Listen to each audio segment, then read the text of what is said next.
Thank you very much for that introduction. Deputy Chancellor Warwick, Mary, authors Joe and Jim, known to me back quite some years. I think I first set eyes on Joe at a political science conference that was held in Canberra when I was still a political scientist. And that was a very long time ago, and Jim and I go back a long way with nuclear disarmament issues as well. I wanted to begin by saying that it is truly an understatement to say that this book is global in its scope and its reach. It is a quite remarkable book.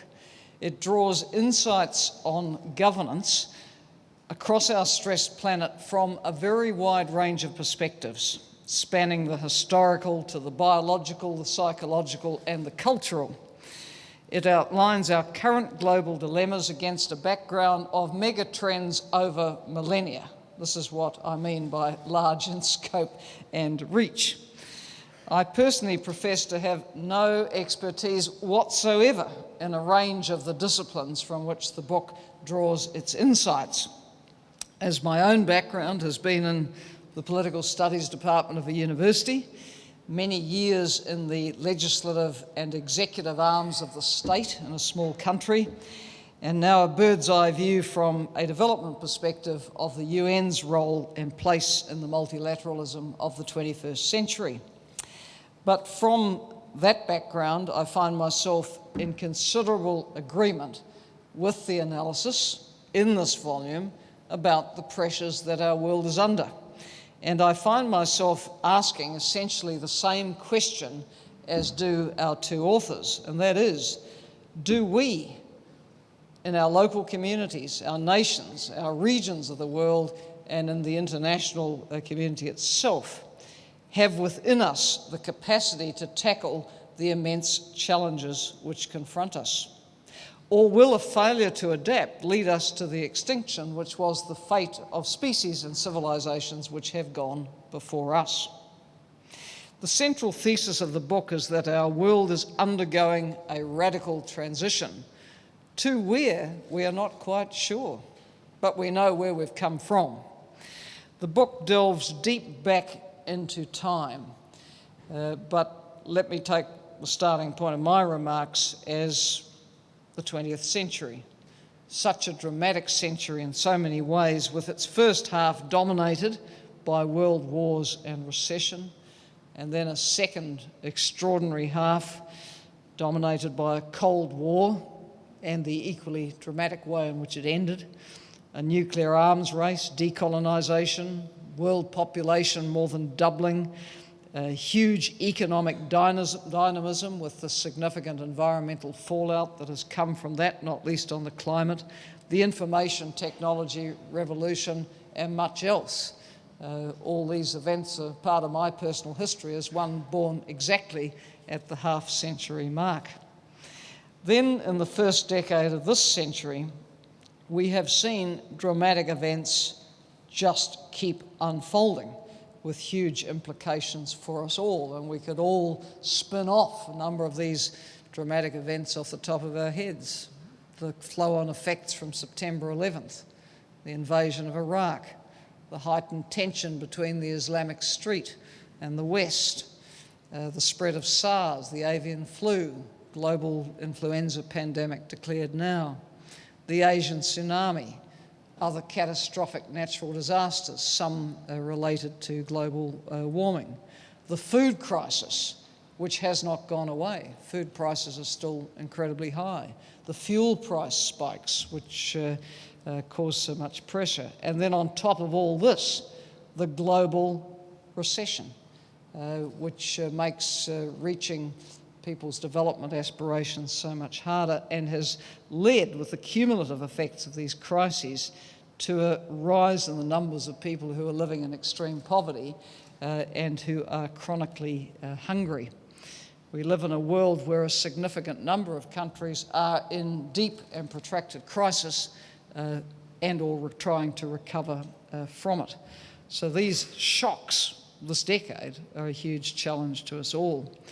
And then we're seeing in this decade too very much the significance of the global geopolitical shifts which are going on.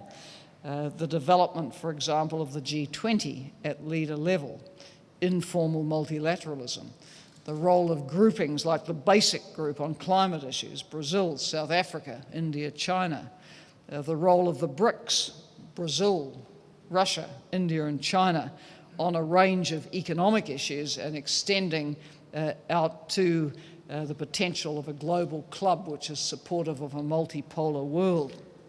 We see the economic problems of the large developed economies, the indebtedness of the United States, the United Kingdom especially badly hit by the recession. So we look at all these challenges and we know that they are global in nature and that their resolution must lie above the level of the nation state. There are clearly gaps in global governance. The institutions which were designed before I was born at the end of the Second World War now struggle to deal with new realities and challenges. Effective multilateralism, of course, also requires the commitment of nation states to play their part. And yet the domestic politics which are played out on issues of global significance clearly have the capacity to prevent both national action and global agreement being reached. So you come back to the fundamental question in this book. Do we, as a human community, have the capacity to adapt to tackle global challenges? The truth is, as the book tells us, only time will tell, and by the time it does, it may be too late to change course. So there's a strong case for people of foresight now. And I do believe that the best minds in our world need to be very engaged on how we can evolve and transit to forms of governance which are much more fit for purpose for the challenging times which we face. The book makes the point that our world, in a sort of contradictory way, is simultaneously both shrinking and fragmenting. That nation states are being pulled apart by assertion of identity of various kinds, maybe by culture, by language, by ethnicity, whatever. That regionalism across national boundaries is growing in many parts of our world. Take the spread of the European Union, the widening of its mandate above the level of national decision-making. Look at the development of ASEAN and the near region of Australia, its charter moving into areas which a decade ago we might have thought impossible, like human rights, for example. The role of the African Union, which went to Copenhagen with one African voice and line on climate. I think that's extremely significant. So the issue is, for me, in my present position, how can we try to strengthen the formal multilateralism above the level of the regional or sub-multilateralism, if you like. Our UN system has legitimacy, but in the 21st century, it lacks capacity in many of these areas of global challenge. For example, it was left largely sidelined during the recession. Its economic governance role is extremely weak, and informal multilateralism in the form of the G20 summit April last year filled the gap.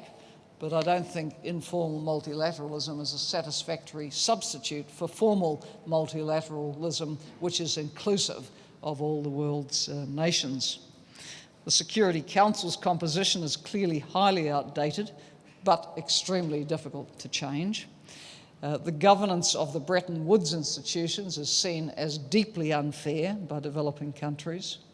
And the UN system has difficulty delivering an agreement on something as important as climate, and in trying to bridge the gap between those who developed with a heavy carbon footprint and those who want to develop but need the time and resources to do so in a less carbon-intensive manner.